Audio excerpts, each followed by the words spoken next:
discutir una definición de entrada, pero sí voy a discutir las consecuencias de tener este tipo de definiciones, ¿no? Para esto. Segundo, que es un tema, como lo plantea el ponente al final, es un tema multicausal, obviamente, pero que requiere de hacer un acercamiento metodológico que nos pueda, permitir observar el fenómeno en su particularidad. Y aquí planteo dos ejes para plantear esto, ¿no? Uno, la necesidad de tener una visión comparativa frente a lo que nos está sucediendo en México, que es muy importante. Si no comprendemos este fenómeno en un contexto más amplio, no vamos jamás a entender lo que nos está sucediendo hoy día. Y segundo, parto de dos ejes muy simples para tratar de interpretar los procesos sobre los cuales podría estar entramado este proceso en el cual nosotros estamos viendo, a la luz de la evidencia que hemos podido colectar, que hay un incremento de distintas formas de violencia, de acuerdo con muy distinto tipo de registros, ¿no?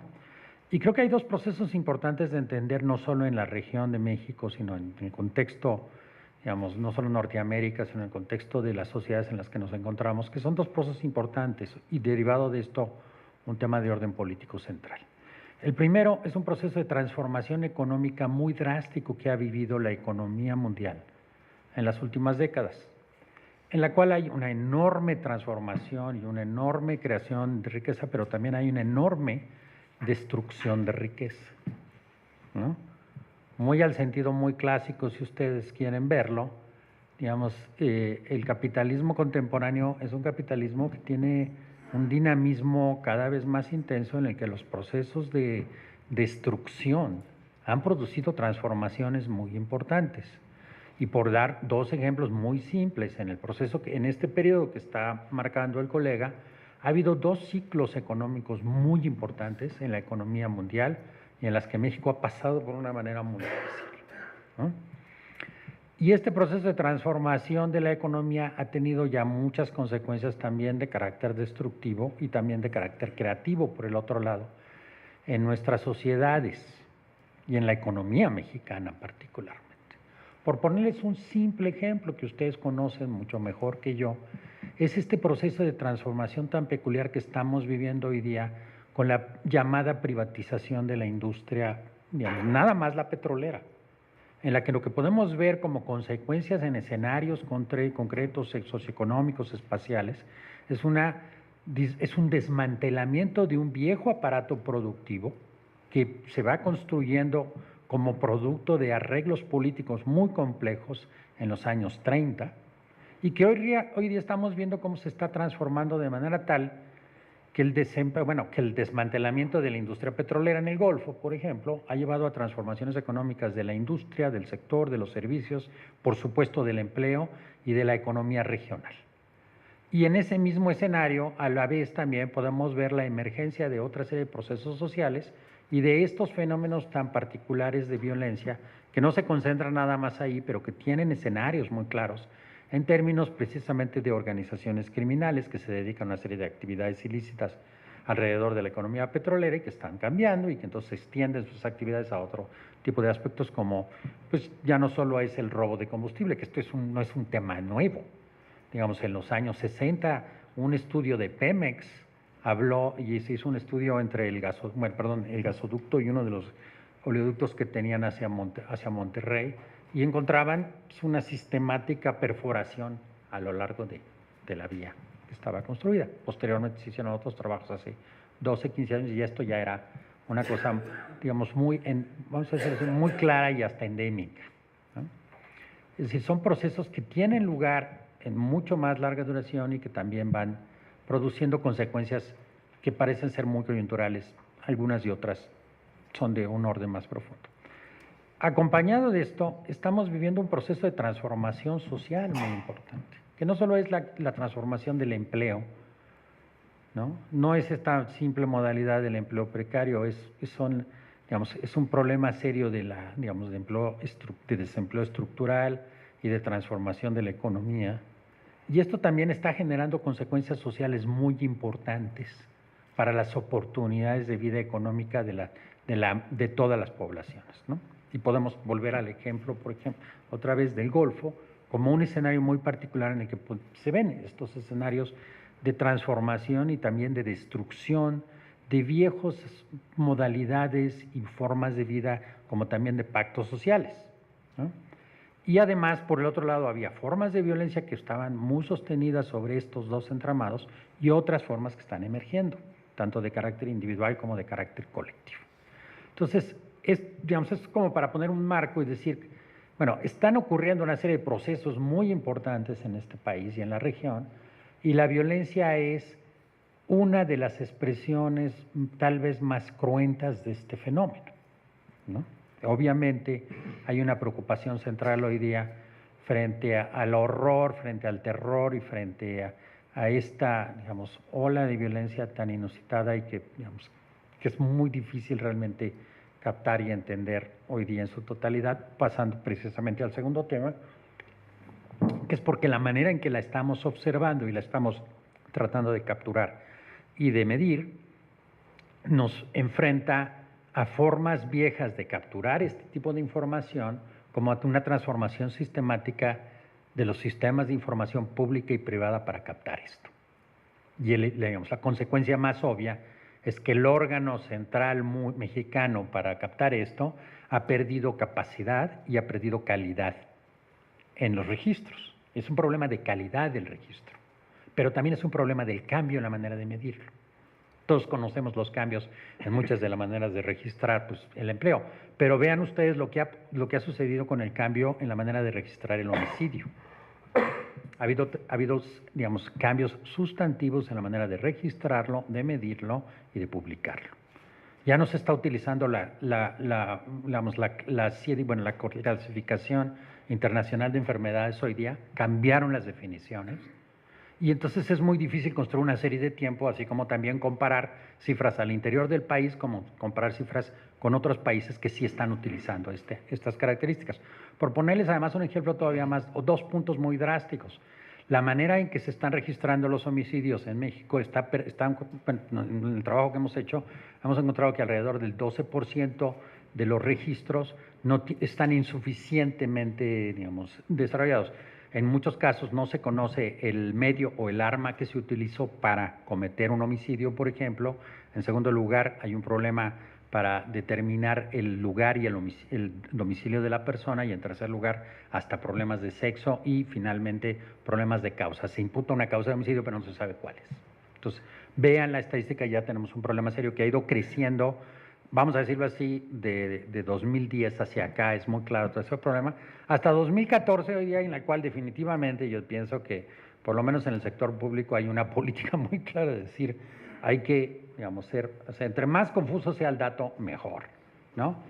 Si paso yo además, y lo puedo argumentar con muchos elementos que están ahí, si pasamos a las encuestas, también tenemos algunos problemas. Por pasar al ejemplo que tú mencionaste de la encuesta del INDIRE, hicimos una crítica y le propusimos varios registros y los cambiaron, pero ahora lo que resulta con esos ajustes es que la violencia comparada con la anterior y la de ahora bajó.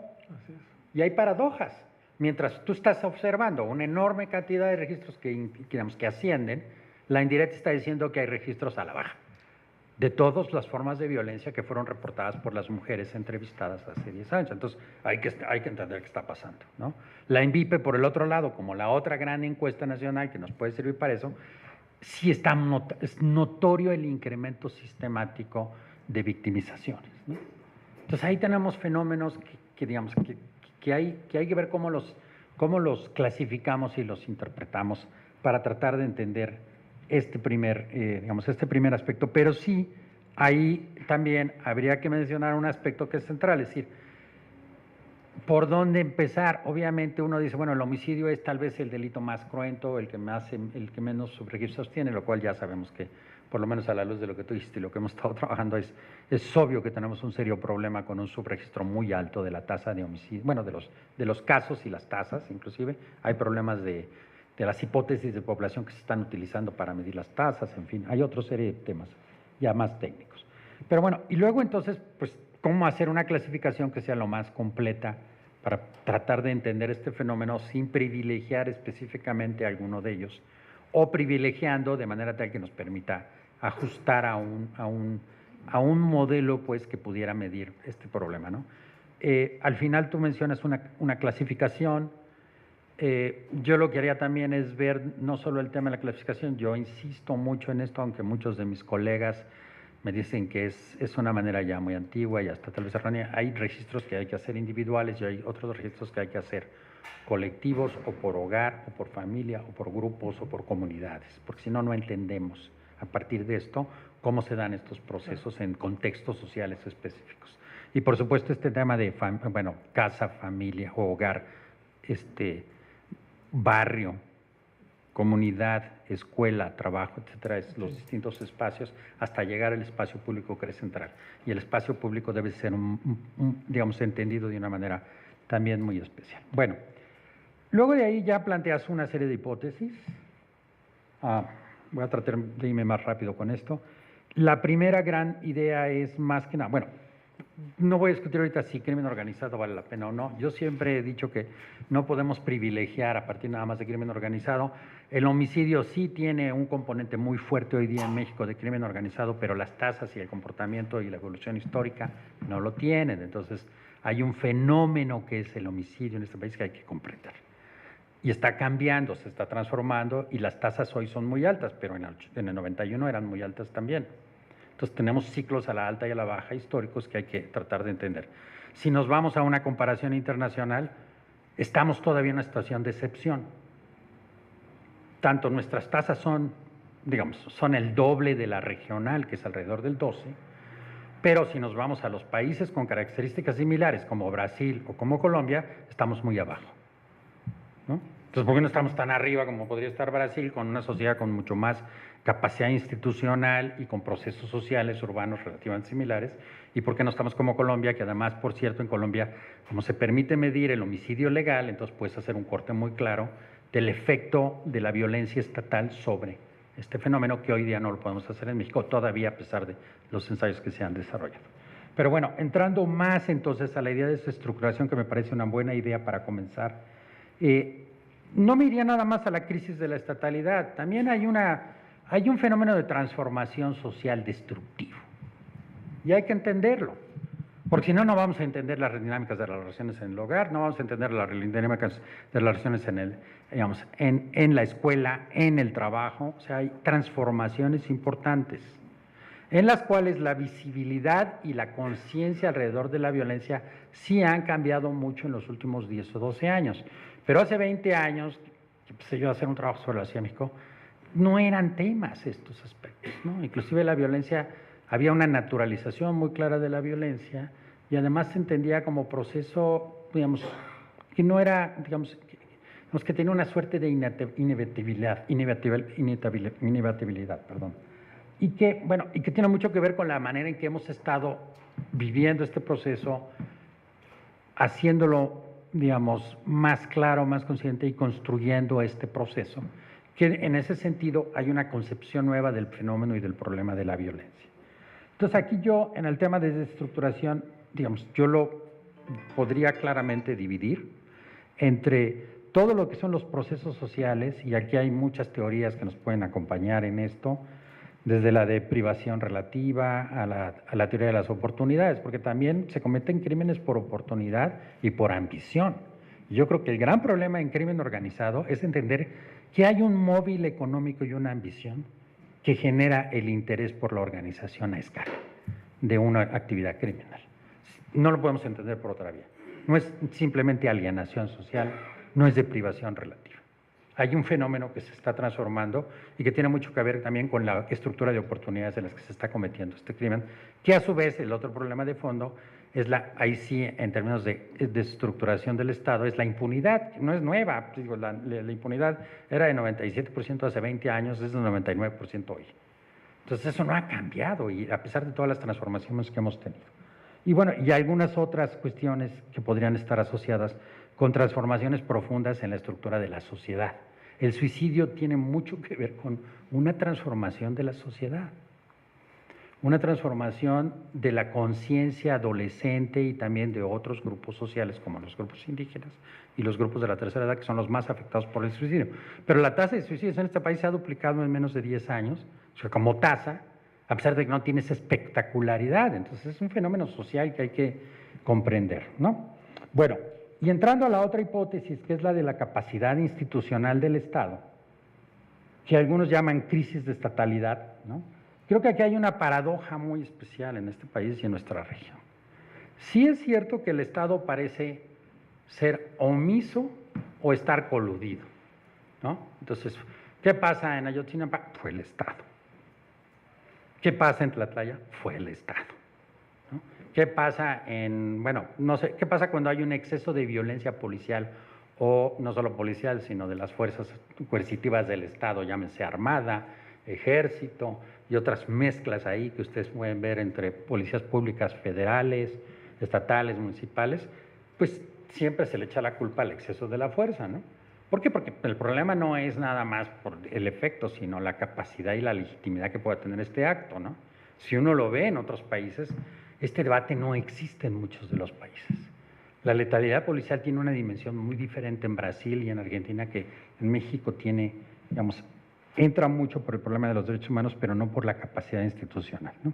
Entonces, y ahí yo quisiera enunciar algunas ideas también para avanzar en una discusión hacia esto. Bueno, luego a su vez también, de todos modos, ya planteando esta hipótesis, la derivada que tú mencionaste de, digamos, de capacidad institucional y posterior de la dinámica alrededor de la dinámica social y los efectos que tienen las políticas del Estado, habría que medir un poco más el tema de la secuencia, de los momentos en los que estamos midiendo esto y de la causalidad, por decirlo como un punto para polémica. La gran mayoría de los estudiosos hoy día que hablan del incremento de la violencia lo refieren a un acto presidencial muy específico en noviembre de 2006. ¿No? El presidente de la República en funciones decide y habla en público, decir que le declara la guerra primero al narcotráfico y luego al crimen organizado, y luego dijo que no le declaró la guerra a nadie, ¿no? Pero ahí empieza, y entonces todo el mundo dice, es esa la causa. Yo creo que hay un problema para entender ese tema de causalidad. El fenómeno ya estaba allí. La declaración de guerra de las organizaciones criminales por los territorios, fundamentalmente para cruzar drogas, pero no solo drogas, sino armas, grupos humanos, órganos humanos, piratería y contrabando, ya estaba en la estructura. Lo que ocurre es que empieza un conflicto de carácter armado en el cual definen ellos que el territorio mexicano empieza a ser el territorio de guerra. Y coincide con este fenómeno. Entonces yo siempre he hecho esta pregunta y como un planteamiento de una hipótesis contraintuitiva. ¿Qué hubiera sucedido si Calderón no le hubiera declarado la guerra a nadie en vez de declarársela? ¿Hubiera pasado en las mismas tendencias o tendríamos una situación muy diferente? ¿Y qué hubiera pasado sobre todo con las fuerzas coercitivas del Estado? Que ahí sí podemos decir, se incrementan, pero esto no es un fenómeno nuevo. Esto empieza en 1995 con Ernesto Zedillo cuando crea el Sistema Nacional de Seguridad Pública. Y que es cuando crea este monstruo burocrático del sistema en el que mete a todas las fuerzas coercitivas del Estado, no solo a las policías, sino además a los militares, a luchar contra la criminalidad. Y lo que vemos hoy día es que tenemos este fenómeno cruzado de un Estado que está creciendo en su capacidad de fuego, pero por el otro lado está cayendo en su capacidad de acción y su efectividad frente a las políticas. Entonces hay una paradoja ahí que también habría que discutir para entender. Y de ahí pueden derivarse varias cosas que yo plantearía como hipótesis derivadas. Bueno, esa sería una. La segunda es, yo agregaría a la tipología de violencia el problema del efecto de daño que esto tiene y las distintas consecuencias que ahí podríamos decir se puede medir y nos permite hasta medir, jerarquizar y programar, ¿no? Es decir, el daño físico, el daño, o sea, hay muchos tipos de daños. El daño económico, obviamente, en el robo. Tal vez el daño que más consecuencias nocivas tiene para la población es el robo simple en la calle. Y nadie lo toma en cuenta. ¿Por qué? Porque no es importante ni para la economía, ni para la élite económica, ni para las aseguradoras, ni para el gobierno. Pero si uno ve el daño relativo de que a una persona le quiten la quincena en el camión yendo a Nesa, es un daño de toda la semana en todos los pagos de una familia que vive de eso. Entonces, la consecuencia es mucho más profunda que, digamos, que un asalto a un banco, pero no tiene la misma jerarquía social ni la dimensión, ¿no? Entonces, hay que medir eso y jerarquizar en ese sentido, ¿no? Pero también hay mucho daño físico y hay que medir esto. Hay otra parte que es el daño emocional y luego otras dos cosas que creo que se conectan al final con la propuesta que tú haces, que son las privaciones que se generan. Si tú agregas el daño económico al daño físico, al daño emocional, la privación para una mujer que fue abusada sexualmente en el metro y además le robaron la cartera y el teléfono, es una privación de un orden profundo para su desarrollo y para su libertad, ¿no? Entonces el daño es muy profundo. A un banquero le puedes robar 20 bancos y el daño es económico y tiene otras consecuencias, ¿no? Bueno, entonces ahí hay un problema de, digamos, de estructurar esta parte, que esa sería la idea. Y bueno, y finalmente, ya como esta idea que tú propones de la protección, yo agregaría dos aspectos que, digamos, que podrían entrar en esta discusión. Primero, uno planteó hace muchos años, por un lado, esta idea de la noción de seguridad humana como parte de esta política, digamos, de la protección digamos, al ser humano, ¿no? Y unido a muchas otras de las políticas, que tiene que ver parte con esta idea de la protección, pero es mucho más amplia, ¿no? Porque es la protección contra todo riesgo y contra cualquier capacidad de ser vulnerado, ¿no? Pero yo agregaría a eso una noción más sociológica y hoy que también se usa mucho en economía, que es la noción del riesgo, ¿no? Vivimos sociedades en las que el riesgo ha cambiado de manera dramática, ¿no? Y entonces, por supuesto, esperamos una enorme protección del Estado. Ahora casi, pues el proyecto de seguridad humana de Naciones Unidas es: el Estado debe serlo todo para protegernos y darnos todo, ¿no? Hasta en política social, ¿no? Bueno, pues es una visión muy estatalista del problema, pero si lo vemos hacia la sociedad, lo que pasa es que tenemos una situación en la que la manera de hacer las cosas se ha transformado, el conjunto de oportunidades se ha cambiado y hay muchos más riesgos hoy, particularmente en el tema de violencia, que los que veíamos antes. Entonces, ¿cómo incluir esto en un sistema de protección que permita que el Estado lo integre y que haga una política más coherente hacia eso, pero que también la sociedad lo considere y que también actúe en consecuencia? Porque aquí hay que entrar a otros temas. Lo que ha generado esta ola de violencia es no solo una transformación muy extraña de la organización coercitiva del Estado, es muy extraña lo que está pasando, pero de que hay algo pasando ahí es muy claro, ¿no? Digamos, las cifras te dicen, el gasto público en seguridad y en protección derivado de esto ha aumentado hasta 7% en proporción real del gasto total, digamos, del presupuesto programable. Esa es una manera de verlo. La otra, los programas que se están aplicando, pues hay muchísimos más programas hoy. En empleo hoy día, el empleo de las fuerzas, digamos, de coercitivas del Estado, no hablo nada más las federales, sino federales, estatales y municipales, es más que 5 veces lo que había hace 12 años, pues en 2005, antes de que entrara Calderón. El ejemplo más cruento es la Ciudad de México, en donde tenemos la nómina de policías más grande de América Latina. Tenemos más de 70,000 policías en la nómina de la Secretaría de Seguridad Pública, ¿no? Tenemos más policías en la ciudad que maestros, ¿no? Entonces aquí hay otro fenómeno que hay que ver, pues, ¿qué está pasando adentro? ¿Y qué es eso? ¿Y qué es lo que hacen? ¿No? Bueno, y finalmente, para no extenderme, avanzo dos ideas sobre esta cuestión derivada, digamos, que creo que vale la pena discutir. Uno es el problema de la corrupción. No podemos entender la capacidad del Estado sin entender el problema de la corrupción, que también ha crecido de manera notoria y sistemática en este país, no solo en el Estado, sino en otros sectores, pero sobre todo en la élite política. Esto no puede, o sea, los ejemplos cotidianos son, digamos, y las declaraciones propias de miembros de la élite son muy importantes. Y me refiero entonces aquí que hay una parte que valdría la pena agregar, que es la violencia política, que se mide de manera, y que creo que tiene dimensiones nuevas a lo que por lo que vemos hoy, a lo que tenía la clásica violencia política. Cuando vivíamos en el Estado priista, digamos, de partido único autoritario, la violencia política tenía una forma de verse, una definición y un conjunto de víctimas muy específica, ¿no? Hoy día esa violencia política permanece en algunos sectores muy particulares del Estado, pero hay otras emergencias, hay emergencia de una enorme forma o muchas formas de violencia política, ¿no? Dentro de las Fuerzas Armadas, por ejemplo, o dentro de la actuación de las fuerzas coercitivas, pero también, y es muy importante, en la manera en que la clase política actúa. En la historia de México hemos tenido muy malos gobernadores y élites políticas y coaliciones de gobernadores, digamos, realmente horrorosas, muchos matones, ¿no?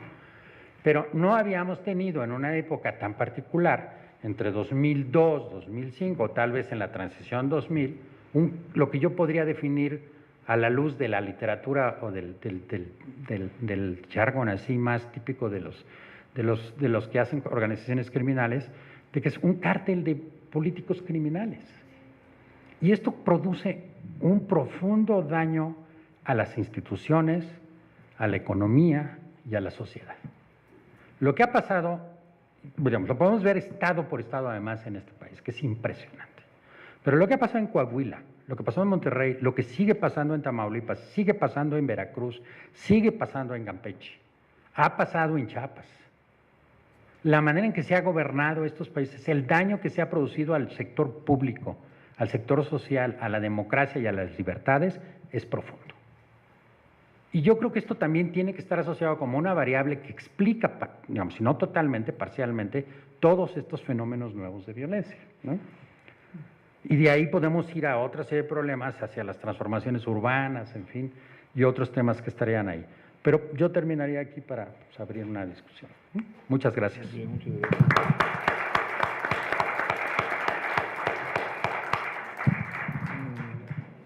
Muchas gracias, Arturo. En efecto, yo creo que has dado lugar a o vas a dar lugar, junto con la ponencia de María Luisa, a una reflexión un tanto angustiada en este auditorio, así es que pues, ofrezco la palabra. Allá el profesor Urreta, Germán Pérez, Francisco Gómez, Arturo Caballero. Bueno, muchas gracias por las dos